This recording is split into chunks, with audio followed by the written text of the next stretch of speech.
আউযুবিল্লাহি মিনাশ শাইতানির রাজিম। বিসমিল্লাহির রহমানির রহিম। আসসালামু আলাইকুম ওয়া রাহমাতুল্লাহি ওয়া বারাকাতুহু। কোরআনের দৃষ্টিতে যারা ধর্ষণ করে, জোরপূর্বক যারা জিনা করে, এমন ধর্ষকদের যে শাস্তি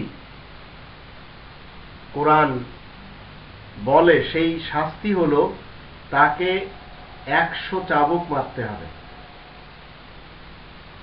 কোরআনে 24 নম্বর সূরা নূর এর আয়াত নম্বর 2-তে আল্লাহ বলেন, আয-যানিয়াতু ওয়াজ-যানি ফাজলিদু কুল্লা ওয়াহিদিন মিনহুমা মিয়াতা জালদা ওয়ালা তা'খুযকুম বিহিমা রা'ফাতুন ফি দীনিল্লাহ ইন কুনতুম তু'মিনুনা বিল্লাহি ওয়াল ইয়াউমিল আখির ওয়া লিয়াশহাদ আযাবাহুমা তা'iফাতুম মিনাল মুমিনিন।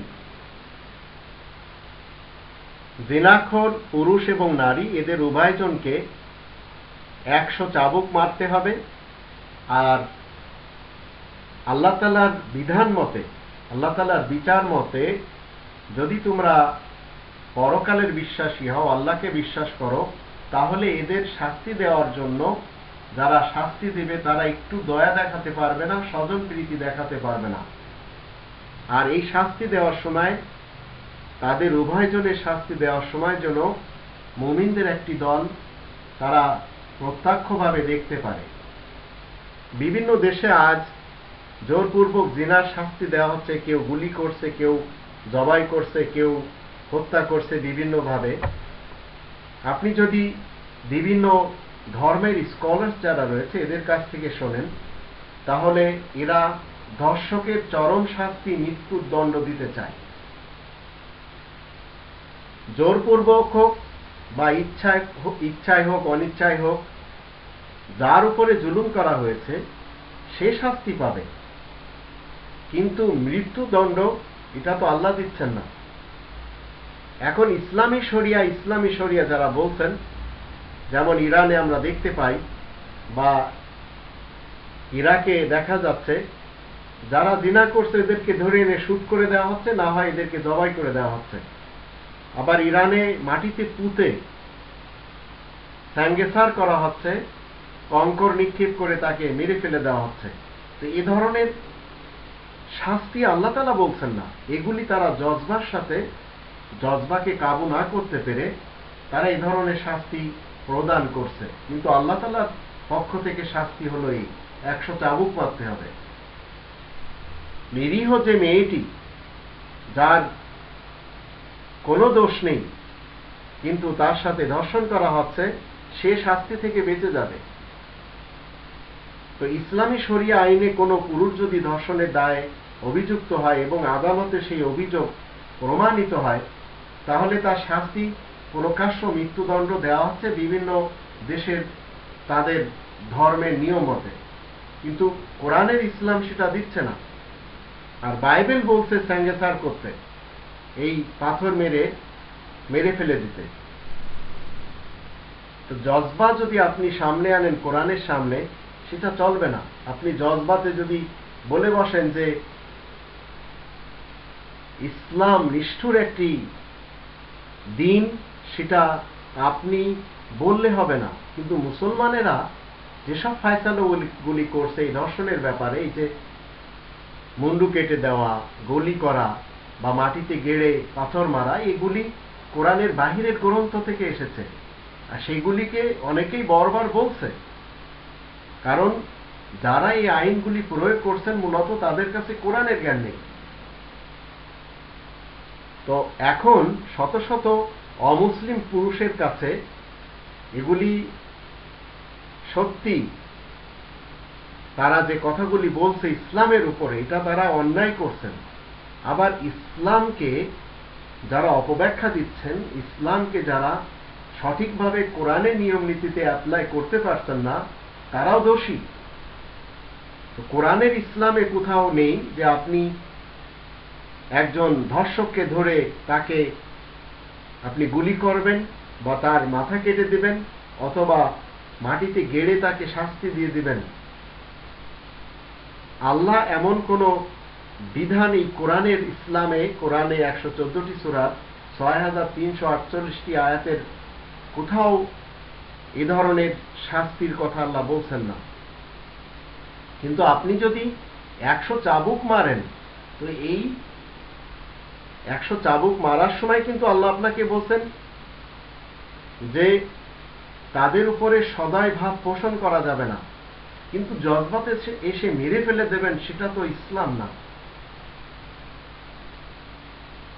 এই ঘটনা ঘটতে পারে আপনার ফ্যামিলির কারোর কোনো মেয়ের সাথে, এই ঘটনা ঘটতে পারে আপনার সোসাইটির কোনো মেয়ের সাথে, তাই বলে জজবার সাথে ধরে এনে তাকে মাথা কেটে দেবেন, গুলি করবেন, মাটিতে গেড়ে পাথর মেরে শেষ করে দেবেন, তো এই আইনগুলি, কোরআনের আইন তো আপনার হাতে নিলে চলবে না। দেখা গেল কোরআনের আইন, সেটা কোরআনে রয়েছে, এই আইন প্রয়োগ করতে গেলে আপনি যদি জজবা দেখান বা আপনি যদি অন্য কোনো পন্থা অবলম্বন করেন, তখন সেখানে আপনার আল্লাহ তাআলা আপনাকেও শাস্তি দেবেন। তো কোরআনের আইন আপনি হাতে তুলে নেবেন কখন? যখন রাষ্ট্রীয় ক্ষমতা আপনার হাতে থাকবে, তখন আপনি এই আইন মতে যদি আপনি মুসলিম হন, বিচার কার্য করতে পারবেন। তবে অন্য কোনো পন্থায় যদি বিচার করেন, সে বিচার আল্লাহ তাআলা কখনো গ্রহণ করবেন না। আমরা জানি এই পৃথিবীতে কোরআন বলছে যে কিছু সংখ্যক মেয়েদের উপরে এই ধর্ষণের ঘটনা ঘটে, তবেই তো কোরআনে আল্লাহ রাব্বুল আলামিন বলছেন যে এই ধরনের ঘটনা আজ থেকে না, দুনিয়ার প্রথম থেকেই ঘটে আসছে। এখানে আল্লাহ বলছেন 24 নম্বর সূরা নূর এর আয়াত নম্বর 33-এ বলা হচ্ছে, ওয়ালিয়াস্তাফিফিল্লাযীনা লা ইয়াজিদুনা নিকাহান হাত্তা ইউগনিয়াহুমুল্লাহু মিন ফাদলি ওয়াল্লাযীনা ইয়াবতাগুনাল কিতাবা মিম্মা মালাকাত আইমানুকুম ফাকাতিবুহুম ইন আলিমতুম ফীহিম খায়রা ওয়াতুহুম মিন মালিল্লাহিল্লাযী আতাকুম ওয়ালা তুকরিহু ফাতায়াতিকুম আলাল বিগা ইন আরাদনা তাহাসসুনান লিতাবতাগু আরাদাল হায়াতিদ দুনিয়া ওয়া মান ইউকরিহুন্না ফাইন্নাল্লাহা মিন বাদি ইকরাহিহিন্না গফুরুর রাহিম। 33 এবং 34, ওয়ালাকাদ আনজালনা ইলাইকুম আয়াতিন মুবায়্যিনাত ওয়া মাসালাম মিনাল্লাযীনা খালাউ মিন ক্বাবলিকুম ওয়া মাউইযাতাল লিল মুত্তাকিন। এখানে বলা হচ্ছে যে সব সময় পৃথিবীতে এই ধরনের ঘটনা ঘটছে। দেখা গেল আপনার ঘরে কাজের একটি মেয়ে রয়েছে, সে বালেগ হয়ে গেছে এবং তার সাথে আপনি জোরপূর্বক খারাপ কাজ করছেন, তো ওই মেয়েটির কি দোষ? তাই আল্লাহ বলছেন যে আল্লাহ তাদেরকে মাগফিরাত করে দেবেন, তাদেরকে ক্ষমা করে দেবেন, কিন্তু এই ধর্ষককে 100 চাবুক মারতে হবে। তো মৃত্যুদণ্ড দেওয়া এই ফয়সালা কিন্তু কোরআনের না, এই ফয়সালা বিভিন্ন বাইবেল থেকে এসেছে বা ধর্ম জগতের লোকদের পক্ষ থেকে এসেছে। কিন্তু এই যে শিয়াদের সিস্টেম ভিন্ন, সুন্নিদের সিস্টেম ভিন্ন, ISIS এর সিস্টেম ভিন্ন, যা আজ আমরা দেখতে পাচ্ছি সৌদি আরবের সিস্টেম ভিন্ন। তো কোরআন যদি আপনি মানতে যান আর কোরআনের বিধান যদি আপনি আপনার এলাকায়, আপনার দেশে প্রয়োগ করতে পারেন, তাহলে কখনো এই ধরনের ঘটনা ঘটবে না। এটা আল্লাহ তাআলার পক্ষ থেকে চ্যালেঞ্জ, কিন্তু দরকার আমল করা। অনেকে আমরা দেখি মিনাতে যখন সেই 3টি প্রতীকের উপরে, শয়তানের 3টি প্রতীকের উপরে কঙ্কর নিক্ষেপ করা হয়, জজবার সাথে সেখানে অনেকে জুতা মারছেন। তো এই ধরনের হুকুম আল্লাহ তাআলার যে ইসলাম আমাদেরকে দিয়েছেন সেই ইসলামে নেই। আপনি জজবায় এসে দেখা গেল এমন কিছু করছেন এবং আপনি মনে করছেন যেগুলি আমি মনে হয় ধর্মের নামে তীর মারছি, ঠিক না। তো ইসলামের ফায়সালাগুলি কোরআনে, আর এই ফায়সালা বাদে অন্য কোনো ফায়সালা আপনি আপনার হাতে যদি নেন, আপনি নিজেই হবেন দোষী। ইসলামের যে ফায়সালা কোরআনে রয়েছে, সেই ফায়সালাটুকু দেখেন আপনি প্রয়োগ করতে পারেন কিনা, তাতেও এই পৃথিবীতে শান্তি আসবে, পৃথিবী স্বর্গ হয়ে যাবে, তাতে কোনো সন্দেহ নেই।